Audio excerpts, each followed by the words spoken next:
Assalamualaikum warahmatullahi wabarakatuh. Kita sambung lagi kajian kita yang ini adalah berjudul Kemenangan Islam.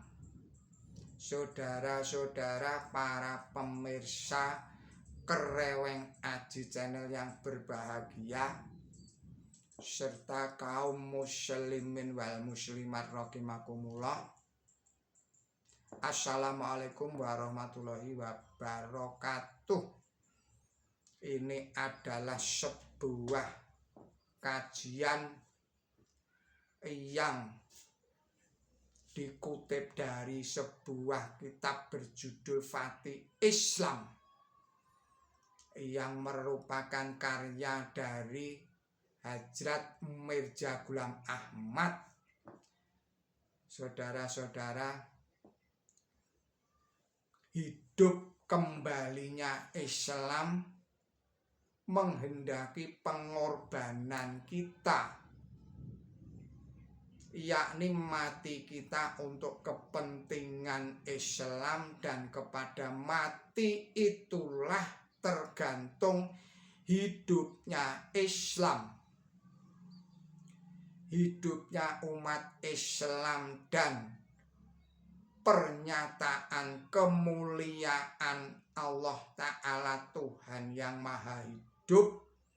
Dengan perkataan lain, semuanya ini secara luas disebut Islam. Allah Subhanahu wa ta'ala, Tuhan yang Maha Esa, mengutus hambanya ini untuk memperbaiki orang-orang dan membagi pekerjaan, menyiarkan Islam atas bermacam-macam cabang. Menghidupkan Islam itulah yang disinggung oleh Tuhan, dan dia harus mendirikan suatu gerakan besar yang tepat atau efisien di dalam segala hal untuk melaksanakan tugas, dan yang penting itu. Demikianlah maka Tuhan yang Maha Bijaksana, Allah Subhanahu wa ta'ala dan Maha Kuasa, mengutus hamba yang hina ini untuk memperbaiki dan mengembalikan makhluknya dari jalan yang sesat, dan untuk menarik dan memimpin orang-orang kepada keadilan dan kebenaran. Dibaginya pekerjaan yang maha penting tentang membantu perkara kebenaran dan penyiaran Islam itu atas bermacam-macam bagian. Bagian yang pertama, satu di antara cabang-cabang yang banyak itu ialah cabang menyusun karangan-karangan dan penerbitan-penerbitannya yang urusannya diamanatkan kepada hamba yang hina ini, sehingga menjadi tanggung jawabnya, dan kepada saya dianugerahkan pengetahuan dan diajarkan hal-hal yang berkaitan dengan itu, yang tidak pernah dicapai dengan kekuatan manusia selain dengan kekuatan Tuhan yang Maha Tinggi saja. Dan kesukaran tidak dipecahkan oleh ikhtiar manusia, melainkan oleh petunjuk-petunjuk ilham suci dari Allah Subhanahu wa ta'ala, Tuhan yang Maha Suci. Kemudian cabang yang kedua adalah cabang dari gerakan ini ialah menyiarkan pemberitahuan dan maklumat yang harus dilanjutkan dengan tujuan pembalasan dan dialog yang dengan tujuan pembahasan dan dialog, sehingga sekarang lebih dari 20.000 buku selebaran atau brosur telah disebarkan, justru untuk meyakinkan orang-orang dari bangsa-bangsa lain akan kebenaran dalil-dalilnya agama Islam.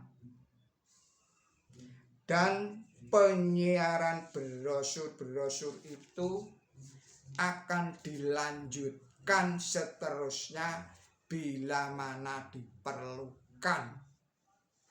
Kemudian cabang yang ketiga adalah cabang yang dari urusan atau suruhan ini terdiri atas sekalian orang yang pergi ke utusan ini dan pergi daripadanya, yang menempuh jarak yang jauh-jauh mencari kebenaran, yang membuat perjalanan kepadanya pada berbagai-bagai tujuan, dan mereka yang setelah memperoleh kabar tentang utusan ilahi ini pergi kemari terdorong oleh alasan-alasan batin untuk mengadakan percakapan dengan maksud minta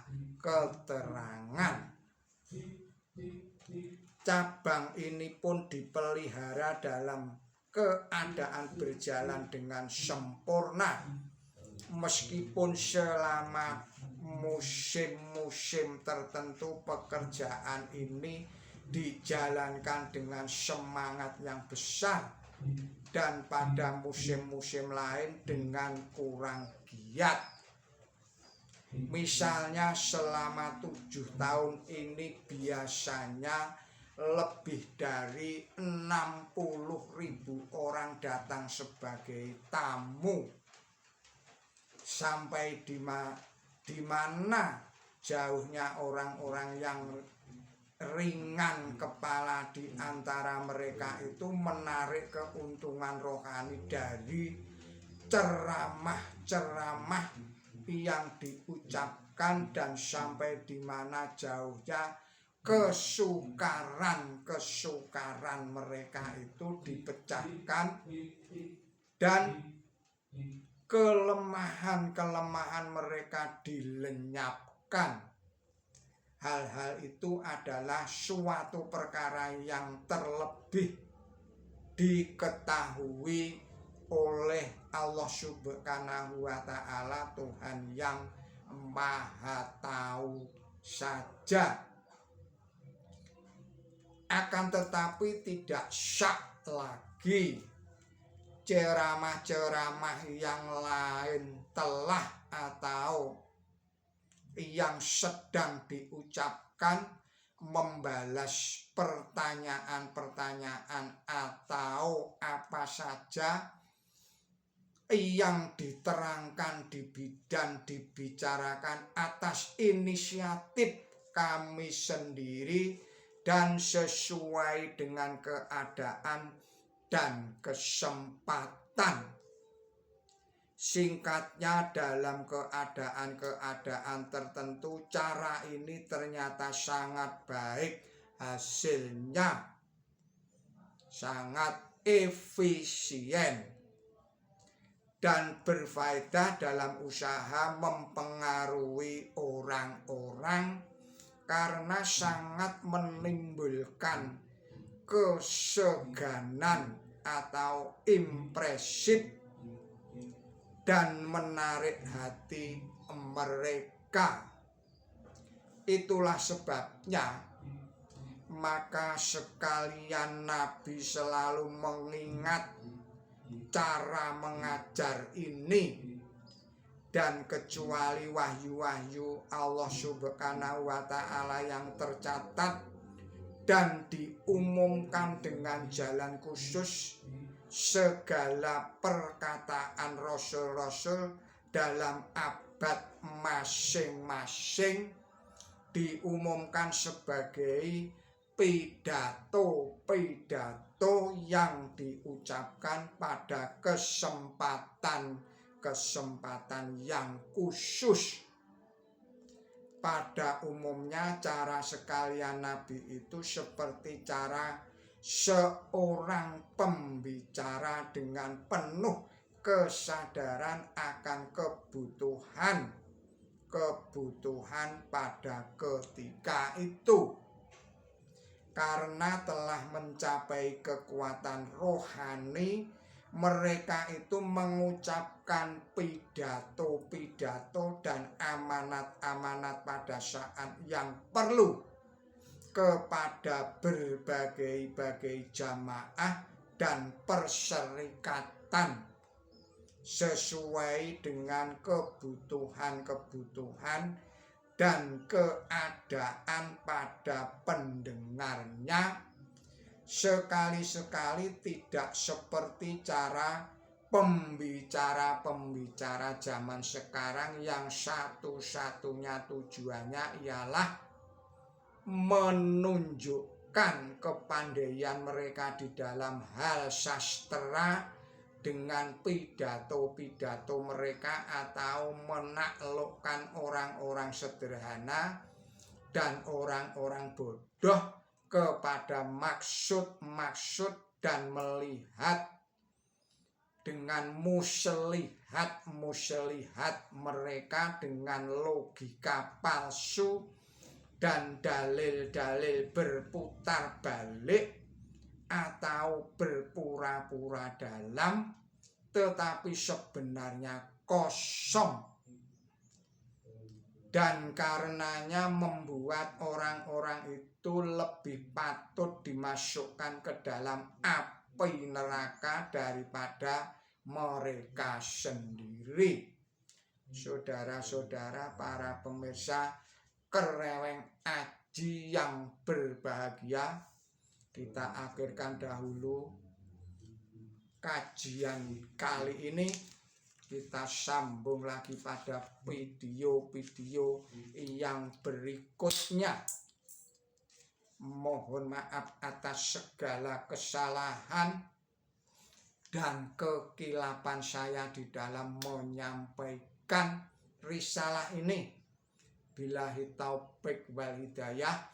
Ihdinas siratal mustaqim. Wassalamualaikum warahmatullahi wabarakatuh.